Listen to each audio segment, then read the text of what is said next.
quemaban tierra adentro, la pampa y la cordillera.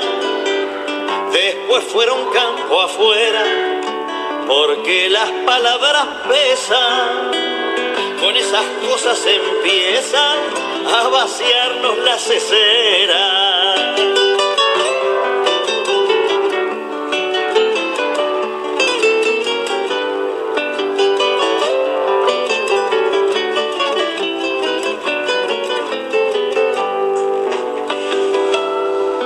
Continuamos en ¿Y vos qué pensás? En 102.7 Radio Tortuga, ya lo habíamos anunciado. Se viene la columna del politólogo Aurelio Argañarás. ¿Comenzamos, Aurelio? Bien, el título de la columna, que lo dijimos hace un rato, es Un pacto de la Moncloa argentino. Yo tengo conciencia de que el tema es un poco raro, digamos, ¿no?, para una porción del público, pero resulta ser que es la segunda vez en la Argentina que se insiste por algunos medios de prensa en promover la firma de una suerte de pacto de la Moncloa. La vez anterior, y creo que eso es significativo, fue, digamos, cuando estábamos ingresando en la década del 90. Es decir, hay ciertos opinólogos y ciertos medios que empiezan a zarandear esta cuestión del pacto de la Moncloa cuando visualizan la oportunidad de que un pacto de este tipo, que es un pacto entre el sistema político, sindical, empresarial, digamos, todo el conjunto de partidos y de movimientos sociales, se pueda, o tienen la ilusión de que se pueda concretar en términos favorables al establishment de los núcleos de poder económico concentrados. Entonces agitan esta cuestión del pacto de la Moncloa, pretendiendo, digamos, transformar en cómplices, digamos, ¿no?, a todo el sistema político, sindical, de lo que sería una especie de proyecto oligárquico.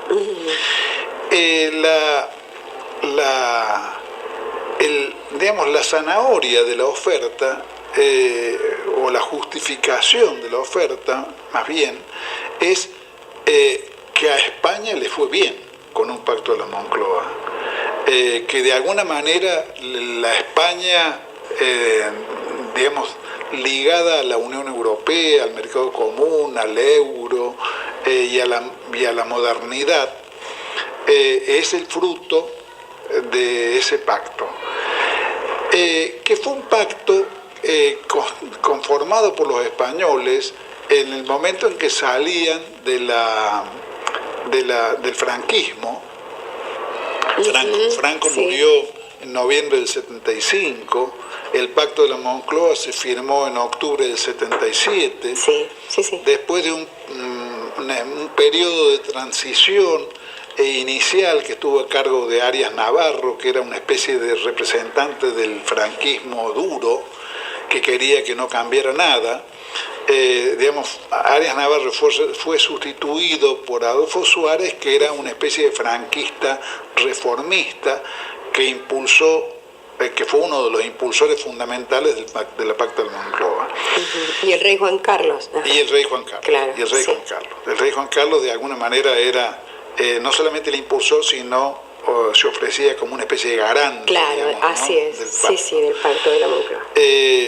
Una de las cosas que estaban en cuestión en el momento del Pacto de la Moncloa es si España era, como había sido voluntad de Franco, se mantenía como monarquía o se transformaba en república.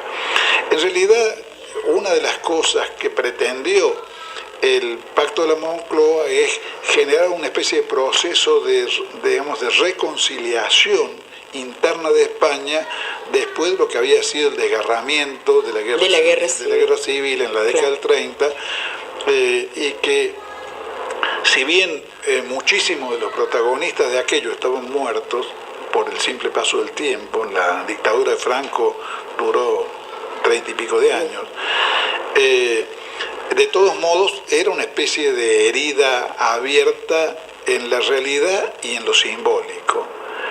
Entonces significaba, el Pacto de la Moncloa significaba plantear la posibilidad o sancionar la posibilidad de que la sociedad española se reconciliara consigo misma, pudiera consensuar una especie de plataforma donde todos cedían algo para sacar al país adelante. Qué sé yo, datos no menores del pacto, por ejemplo, fue una concesión hecha por el movimiento sindical, de acuerdo a la cual se podía hacer una especie de despido libre hasta el 5% del personal de las empresas.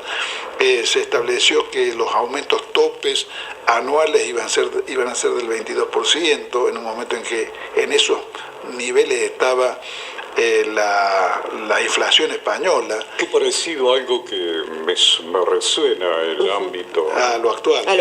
Sí. Después España adhirió el euro y entonces, digamos, la estabilidad económica fue la estabilidad económica del euro, pero eso ya es una historia bastante posterior. Y de ese contexto, perdón. ¿Cómo? Y de ese contexto de Europa. Claro. Digamos, los últimos años del régimen franquista fueron años de inestabilidad, de cierta debilidad económica de España, de crecimiento de la desocupación, pero de todos modos, y esto es lo que omiten los propagandistas argentinos del Pacto de la Moncloa, de todos modos, bajo un formato conservador, claramente conservador, y en algún sentido hasta corporativista, pero el proceso largo del gobierno de Franco, de la dictadura de Franco, fue un proceso de modernización española, donde en algún momento hubo miles o centenares de miles, mejor dicho, de trabajadores españoles que se mudaban a trabajar a Alemania o a Francia, con predominio de Alemania, para ganar sueldos que no ganaban en España y sostener a sus familias sobre la base del sistema de giros. Pero, digamos, ¿cuál es la razón de fondo por la cual la oferta de firmar un pacto de la Moncloa argentino constituye una trampa? Una trampa por un lado, y por otro lado una especie de utopía reaccionaria. Utopía en el viejo sentido de la palabra, porque la palabra utopía ha sido de alguna manera embellecida en la posmodernidad como lo sueña una sociedad, cuando, digamos, en mi generación, y en cierto modo como fruto del despliegue teórico del marxismo, digamos, la palabra utópica fue descalificada como una ensoñación vana que, digamos, planificaba un mundo que era imposible de ser construido porque los proyectos utópicos no contenían base para semejantes empresas.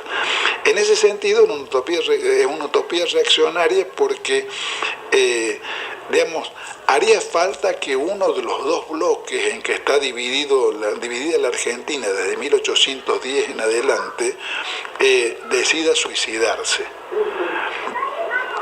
¿Por qué razón? Porque España, si bien es un país que está y que ya estaba en aquel entonces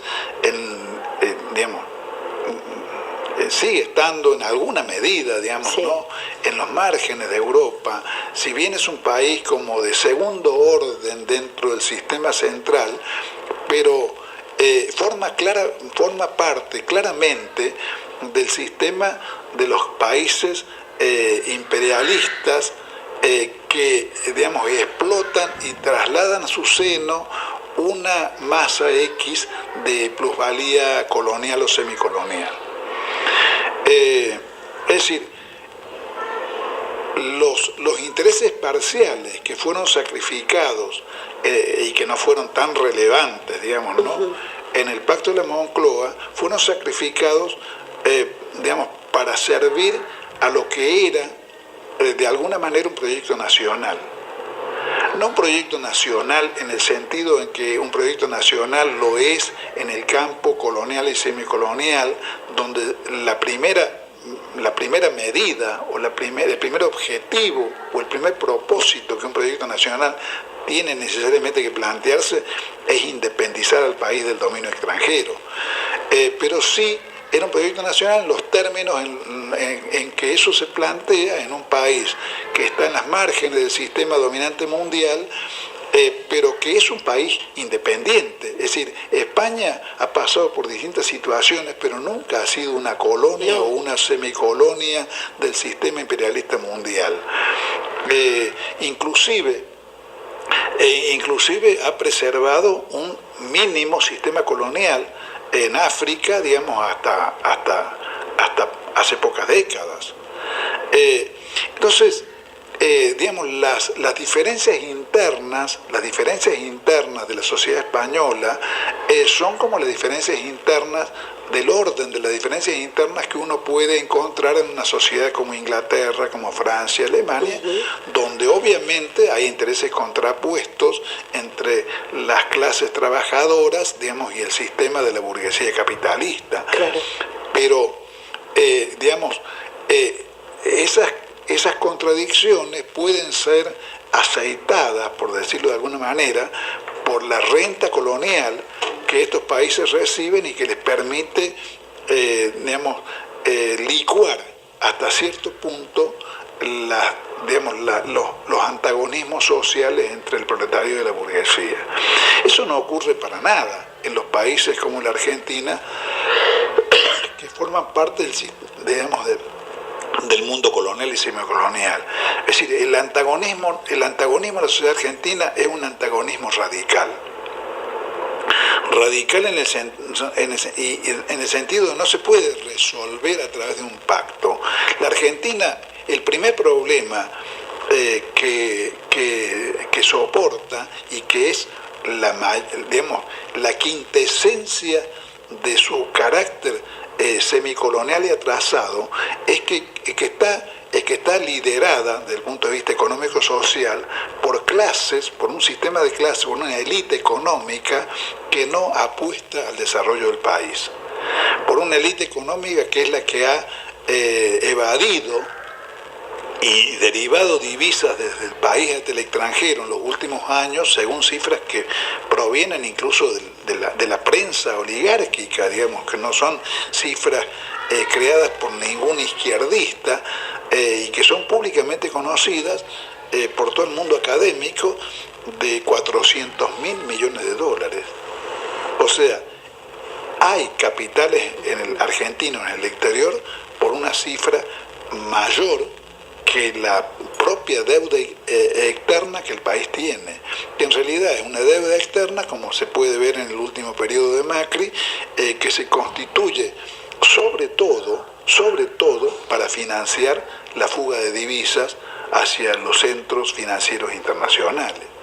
Entonces, el problema principal de un país como la Argentina es que su renta nacional, su ahorro interno, digamos, lo que el país gana con el esfuerzo de todos los argentinos, año tras año, esa renta no se reinvierte en el país, sino que es dilapidada improductivamente, digamos, sobre todo por medio de los giros de divisas argentinas hacia el exterior, o por otros medios a través de los cuales esas rentas van a parar a los sistemas especulativos o incluso a la inversión improductiva. Por ejemplo, alguna vez hemos hablado acá del significado económico que tiene la inversión inmobiliaria. La inversión inmobiliaria, los departamentos no producen departamentos. Los departamentos son un producto que usan ciertos sectores económicos, digamos, para consolidar digamos, su capital, para resguardarlo, digamos, improductivamente, porque no se puede creer que el alquiler produce algo. El alquiler es una renta, no. Bueno, entonces cuando un sojero, digamos, compra departamentos, un edificio, perdón. Bueno, sí, pero compra departamentos en Nueva Córdoba, en el caso nuestro, en Rosario, en Buenos Aires, en Punta del Este o en Miami, en realidad está optando por algo que es contradictorio, que es antitético con lo que significaría que ponga, por ejemplo, un criadero de cerdos y transforme el grano en carne. Poniendo valor agregado. Claro. Exactamente. Entonces, cosa que no hace, porque para hacer eso hay que laburar. Hay que transformarse de un tipo que juega 10 meses al tute en el pueblo, claro, y trabaja 2 en un empresario que trabaja todos los días, porque un empresario trabaja todos los días, un empresario, claro, industrial. Entonces, la sociedad argentina está escindida entre los sectores, entre un bloque de sectores y de clases sociales que necesita del desarrollo del mercado interno, que necesita de que el país sea autónomo y pueda capitalizar sus ganancias en una diversificación de la economía nacional, en transformar el país en un sentido que lo catapulte hacia la plataforma de los países avanzados, o un país entre esos sectores que necesitan un proyecto así para poder desarrollarse, y aquellos que son los usufructuarios de ese orden semicolonial, claro, que en otra época eran los socios agrarios del taller del mundo establecido en Inglaterra, que digamos que hoy por hoy les interesa exportar granos en bruto a China y traer de China todos los productos industriales fabricados por los chinos,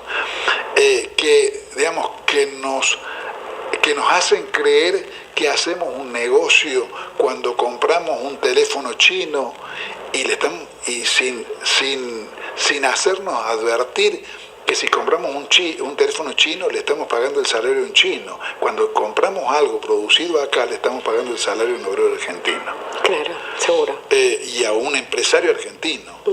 Le estamos dando vida a nuestros obreros y a nuestras industrias. Entonces, esa escisión es una escisión antagónica. Esa decisión no puede ser resuelta por ningún pacto. Por esa razón, los propagandistas del Pacto de Moncloa se les ocurre plantear su brillante idea cuando hay un gobierno como el de Macri, un gobierno como el de Menem, con la ilusión de eternizar esas situaciones, de eternizar el dominio de nuestras clases parasitarias dominantes, y no se le ocurre hablar del Pacto de la Moncloa cuando tenemos un gobierno como los gobiernos de la década kirchnerista, porque no se trata de pactar un proyecto nacional, sino se trata de pactar un proyecto antinacional. Eso hace que, eso le da el carácter tramposo, pero también le da el carácter inviable a la propuesta del Pacto de la Moncloa, porque los actores sociales, claro, pueden retroceder, pueden ser derrotados, como ha sido derrotado el campo nacional en estos últimos tiempos, pero no se pueden suicidar. Bueno, gracias, Aurelio. Bueno, las patriadas. Y así van formando peones tilingos y perdedores que no distinguen errores ni entran en la discusión pensando que la nación es asunto de doctores.